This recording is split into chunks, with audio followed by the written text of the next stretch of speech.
Hello kabayan, ito na naman tayo discuss natin ito. Tama yung sinabi ni Vico Soto, napakaganda nito. Mayaman ka nga, galing naman sa nakaw. Nakapwesto ka nga, ang dami mo namang tinapakan. Success must not come from the cause of conscience. Ito talaga, pansinin nyo yung mga matitinong opisyal, ay talagang sila dapat ang manungkulan sa Pilipinas. Dapat kagaya nito, si Vico Soto, napakagaling, napakahusay, napakabanal, at napakamatulungin sa mga tao. Hindi kagaya ng ibang mga opisyal dyan, ang iniisip lang ay magnakaw ng kabanang bayan.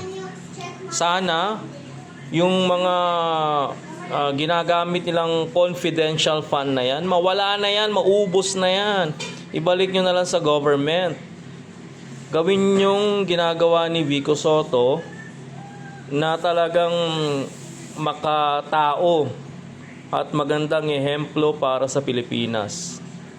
Sana ay magbago ang isip mo, tumakbo ka na. Ikaw lang inihintay namin. Pag ikaw ay tumakbo, ipagdarasal ka namin at talagang susuportahan ka namin hanggang sa dulo. Dahil ikaw lang ang pag-asa ng Pilipinas. Wala nang iba. Sana ang mga Pilipino ganito ang kanilang mga iboto, yung talagang maaasahan, lalong-lalo na sa Pilipinas. Dahil yung ganitong kind of service, especially the government, makakatulong ng napakalaki.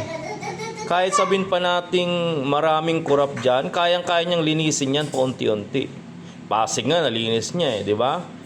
Lalo na kaya yung buong Pilipinas. Paunti-unti, kumuha siya ng mga maasahan niya na hindi korap. Ang dami dyan, lalo-lalo na sa mga private sector at yung mga lumalaban sa korap. Sana suportahan natin lagi si Vico Soto. Goodbye!